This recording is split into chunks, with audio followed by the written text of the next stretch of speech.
အချို့သောဂျပန်စာတွေကိုဖတ်တဲ့အခါအတန်ရှည်ဆွဲပြီးဖတ်ရပါတယ်ဘယ်လိုအချိန်ဒီမှာအခုလိုအတန်ရှည်ဆွဲပြီးဖတ်ရလဲဆိုတာသိချင်ရင်တော့ဒီဗီဒီယိုလေးကိုအဆုံးထိကြည့်ပေးကြပါအားလုံးမင်္ဂလာပါဦးချင်းတော့ကောက်ကိုဂျပန်စာသင်တန်းနေကြိုဆိုပါတယ်ကျွန်တော်တို့ဦးချင်းတော့ကောက်ကိုဂျပန်စာသင်တန်းကဂျပန်စာနဲ့ပတ်သက်ပြီးတော့စိတ်ဝင်စားစရာအကြောင်းအရာတွေကိုဗီဒီယိုလေးဖန်တီးပြီးတော့တင်ဆက်ပေးနေရဖြစ်ပါတယ်အဲကြောင့်မလို့ကျွန်တော်တို့ရဲ့ဦးချင်းတော့ကောက်ကိုဂျပန်စာသင်တန်းရဲ့ Facebook page TikTok channel နဲ့ YouTube channel လေးတွေကို subscribe and follow လေးလုပ်ထားပြီးကြဖို့အတွက်အားလုံးပြသရခံပါတယ်ခင်ဗျာတန်ရှည်ဆွဲဖတ်တယ်ဆိုတာကတကယ်နှုတ်ကနေထွက်တဲ့အချိန်အရန်လွယ်ကူပါတယ်ဥပမာအာဆိုတဲ့အတန်ကိုဆွဲဖတ်လိုက်မယ်ဆိုရင်အာဖြစ်သွားမယ်အီဆိုတဲ့အတန်ကြတော့အီဖြစ်သွားမယ်ဥဆိုတဲ့အတန်ကြတော့ဥဖြစ်သွားမယ်အေဆိုတဲ့အတန်ကြတော့အေဖြစ်သွားမယ်အိုဆိုတဲ့အတန်ကြတော့အိုးဖြစ်သွားမယ်ပေါ့နော်အဲ့တော့နှုတ်ကနေဆွဲပြီးဖတ်ရတာကတော့လွယ်ပါတယ်ဒါပေမဲ့လို့ဘယ်လိုအချိန်မှာအခုလိုအတန်ရှည်ဆွဲပြီးတော့ဖတ်ရတယ်လဲဆိုတာတော့သိဖို့လိုအပ်ပါတယ်ကျွန်တော်တို့အတန်ရှည်ဆွဲပြီးဖတ်ရမယ်အခြေအနေ9ခုရှိပါတယ်ဒါကိုသိထားမယ်ဆိုလို့ရှိရင်ဒါမှန်မှန်ကန်ကန်နဲ့အတန်ရှည်ဆွဲပြီးတော့ဖတ်နိုင်ပါလိမ့်မယ်အဲ့တော့ဒါတွေကိုကျွန်တော်တစ်ဆက်စင်းစီအသေးစိတ်ရှင်းပြပေးတော့မှဖြစ်တဲ့အတွက်ကြောင့်ဗီဒီယိုလေးကိုအဆုံးထိကြည့်ပေးကြပါနော်အဲ့တော့ပထမအခြေအနေကတော့ကျွန်တော်တို့အားလိုင်းကစလုံးရဲ့နောက်မှာအားကိုတွေ့တဲ့အခါအတန်ရှည်ဆွဲပြီးတော့ဖတ်ရပါမယ်ဆိုတော့အားလိုင်းကစလုံးဆိုတာဘာတွေလဲအဲ့တော့စလုံးတစ်ခုတွေ့တဲ့အခါအတန်ထွက်ကြည့်လိုက်ပါအဲ့ဒီအတန်ထွက်ကအာနဲ့ကာယံညီနေတယ်ကိုက်ညီနေတယ်ဆိုရင်အဲ့ဒါအာလိုင်းကစလုံးပဲဖြစ်ပါတယ်ဥပမာကျွန်တော်ခစတဒါဒီအားလုံးကဒါအာနဲ့ကာယံညီနေတယ်ကိုက်ညီနေတဲ့အတွက်ကြောင့်ဒါအာလိုင်းကစလုံးတွေဖြစ်ပါတယ်အဲ့လိုအာလိုင်းကစလုံးတွေရဲ့နောက်မှာကျွန်တော်တို့အာကိုထပ်တွေ့တဲ့အခါတန်ရှည်ဆွဲပြီးတော့ဖတ်ရမယ်နမူနာလေးပြပေးထားပါတယ်အခုဆိုရင်မှာခဒီအာလိုင်းကစလုံးဖြစ်တယ်သူ့ရဲ့နောက်မှာအာကိုတွေ့တဲ့အချိန်ကျွန်တော်တို့ကခအာလို့ဆိုလို့မရပါနဲ့ဒီရှေ့ကခတန်ကိုဆွဲပြီးတော့ခါလို့ဆိုရပါမယ်နောက်တစ်လုံးကြည့်ပါစဒီအာလိုင်းကစလုံးဖြစ်တယ်သူ့ရဲ့နောက်မှာအာကိုတွေ့တယ်စအာလို့ကျွန်တော်တို့ဆိုလို့မရပါနဲ့ရှေ့ကစတန်ကိုဆွဲပြီးတော့စားလို့ဆိုရပါမယ်အဲ့တော့နောက်တစ်လုံးကိုကြည့်ပါဝါ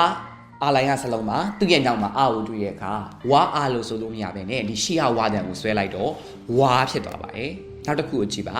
သူကကြတော့ e line ကစလုံးရဲ့နောက်မှာ e ကိုတွေ့တဲ့အခါကျရင်လည်းအတန်ရှည်ဆွဲပြီးတော့ဖတ်ရပါမယ်အဲ့တော့ e line ကစလုံးဆိုတာဘာလဲစလုံးတစ်ခုကိုတွေးလို့ရှိရင်အတန်ထွက်ကြည့်လိုက်ပါအဲ့ဒီအတန်ထွက်က e နဲ့ကာယံညီနေရယ်ကိုက်ညီနေရယ်ဆိုရင်တော့ဒါ e line ကစလုံးဖြစ်ပါတယ်အဲ့တော့နမူနာလေးပြပေးမယ်ဥပမာခိရှိချီဒါဒီအားလုံးက e နဲ့အတန်ကာယံညီနေရယ်ကိုက်ညီနေရယ်အတွက်ကြောင့် e line ကစလုံးတွေဖြစ်တယ်သူတို့ရဲ့နောက်မှာ e ကိုတွေးလို့ရှိရင်အတန်ရှည်ဆွဲပြီးတော့ဖတ်ရပါမယ်အဲ့တော့ဒီမှာနမူနာလေးပြပေးထားပါတယ်ခိအီလာယာစလုံးမှာသူ့ရဲ့နောက်မှာ e ကိုတွေ့ရင်ခီ e လို့မဆိုရဘဲနဲ့ဒီရှေ့ရခီတန်ကိုဆွဲလိုက်ပြီးတော့ခီလို့ဆိုရပါမယ်ရှိအီလာယာစလုံးမှာသူ့ရဲ့နောက်မှာ e ကိုတွေ့ရင်ရှိ e လို့မဆိုရဘဲနဲ့ရှိလို့ဆိုရပါမယ်เนาะအတန်ရှည်ဆွဲပြီးတော့ဆိုရပါတယ်ချီအီလာယာစလုံးသူ့ရဲ့နောက်မှာ e တွေ့ရင်ချီ e လို့မဆိုဘဲနဲ့ဒီရှေ့ရချီတန်ကိုဆွဲပြီးတော့ချီလို့ဆိုရပါမယ်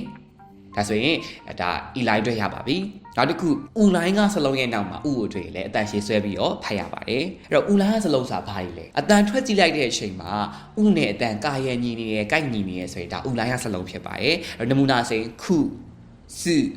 ုယူဒါမျိုးတွေပေါ့နော်ဒါဆိုလိုက်တဲ့အချိန်မှာ u နဲ့အတန်ကာယံညီနေတယ်ကိုက်ညီနေတဲ့အတွက်ကြောင့်ဒါ u line ကစလုံးတွေဖြစ်ပါတယ်သူတို့ရဲ့နောက်မှာ u ကိုတွေ့လို့ရှိရင်အတန်ရှည်ဆွဲပြီးတော့ဖတ်ပါမယ်မိုင်းဆမ်မယ်လေးကိုကြည့်ရအောင်ခုဦးလာရစလုံးမှာသူ့ရဲ့နောက်မှာဥကိုတွေ့ရင်ရှေ့ဟာခုတန်ကိုဆွဲပြီးတော့ခုလို့ဖတ်ပါမယ်။နောက်စုဦးလာရစလုံးမှာသူ့ရဲ့နောက်မှာဥကိုတွေ့ရင်ကျွန်တော်တို့စုဥလို့မဆိုပါဘဲနဲ့ဒီရှေ့ဟာစုတန်လေးကိုဆွဲပြီးတော့စုလို့ဆိုမယ်။နောက်ယူဦးလာရစလုံးပဲသူ့ရဲ့နောက်မှာဥကိုတွေ့ရင်ဒါယူဥလို့မဆိုဘဲနဲ့ဒီရှေ့ဟာယူတန်ကိုဆွဲပြီးတော့ဆိုလိုက်မယ်။ယူပေါ့နော်။ဒါဆိုရင်တတိယ line ပြီးသွားပြီနောက်တစ် line သွားပါမယ်။သူက A line ကစလုံးရဲ့နောက်မှာ A ကိုတွေ့ရင်လည်းအတန်ရှည်ဆွဲရပါမယ်။ဆိုတော့ A line စလုံးဆိုတာဘာလဲအတန်ထွက်က A နဲ့ကာယံညီနေတဲ့ကိုက်ညီနေတဲ့စလုံးလေးတွေကဒါ A line စလုံးတွေဖြစ်ပါတယ်နမူနာဆိုလို့ရှိရင်နေဟေမေဒါတွေက A နဲ့အတန်ကာယံညီနေတဲ့ကိုက်ညီနေတဲ့အတွက်ကြောင့်ဒါ A line စလုံးတွေဖြစ်ပါတယ်အဲ့တော့သူတို့ရဲ့နောက်မှာ A ကိုတွေ့လို့ရှိရင်လည်းအတန်ရှည်ဆွဲပြီးတော့ဖတ်ရပါမယ်နမူနာလေးတွေကြည့်ပါမယ်နေအလာယာစလုံးမှာသူ့ရဲ့နောက်မှာအဲကိုတွေ့ရင်နဲအဲလို့မဆိုပါဘဲနဲ့ဒီရှေ့ရနေတန်ကိုဆွဲပြီးတော့နဲလို့ဆိုပါမယ်။နောက်ဟဲ့အလာယာစလုံးမှာသူ့ရဲ့နောက်မှာအဲကိုတွေ့ရင်ဒါဟဲ့အဲလို့မဆိုဘဲနဲ့ဒီရှေ့ရဟဲ့တန်ကိုဆွဲပြီးတော့ဟဲဆိုပြီးတော့ဆိုရပါတယ်။ဒါဆိုရပြီနော်။နောက်တစ် line သွားပါမယ်။သူက O line ကစလုံးရဲ့နောက်မှာ O ကိုတွေ့ရင်လည်းအတန်ရှည်ဆွဲပြီးတော့ဖတ်ရပါတယ်။ O line ကစလုံးဆိုတာဘာကြီးလဲပေါ့နော်။ဆိုကြည့်လိုက်တဲ့အချိန်မှာတန်ထွက်က O နဲ့ကာယံညီနေတယ်၊ကိုက်ညီနေတယ်ဆိုရင်အဲ့ဒါ O line ကစလုံးဖြစ်ပါတယ်။ အဲ့တော့နမူနာဆိုလို့ရှိရင်တို့ခို့ဆိုဒါတွေအားလုံးကအိုနဲ့အတန်ကာရဲ့ညီနေတဲ့ကိုက်ညီနေတဲ့အတွက်ကြောင့်ဒါအိုလိုင်းရစလုံးနေဖြစ်တယ်ပေါ့နော်အဲ့တော့နမူနာလေးကြည့်မယ်ဒီမှာတို့ပေါ့နော်အိုလိုင်းရစလုံးဖြစ်ပါတယ်သူ့ရဲ့နောက်မှာအိုကိုတွေ့ရတဲ့အတွက်ကြောင့်တို့အိုလို့မဆိုရဘဲနဲ့ဒီရှေ့ရတို့တန်လေးကိုဆွဲပြီးတော့တိုးလို့ဆိုရပါတယ်ဒါဆိုရင်တော့ဘယ်လိုချိန်ဒီမှာအတန်ရှည်ဆွဲပြီးဖတ်ရလဲဆိုတာနားလည်သွားပြီလို့ထင်ပါတယ်ဒီဗီဒီယိုလေးကအားလုံးအတွက်အကျိုးတစုံတရာရှိတယ်ဆိုရင် like and share လေးပြုလုပ်ပေးတော့ပါခင်ဗျာအဲ့တော့ဒီအတန်ရှည်ဆွဲဖတ်ရတဲ့ခြေနေကနောက်ထပ်ပေါ့နော်ချွင်းချက်အခြေအနေနှစ်ခုရှိပါသေးတယ်ဒါကြောင့်နောက်ဗီဒီယိုကြရင်ကျွန်တော်ဒါလေးကိုသေးစိတ်ထပ်ပြီးတော့ရှင်းပြပေးပါဦးမယ်အဲ့ဗီဒီယိုလေးကိုလည်းဆောင်ရွက်ပြီးတော့အားပေးကြပါဦးခင်ဗျာကျေးဇူးအများကြီးတင်ပါတယ်တက်တာ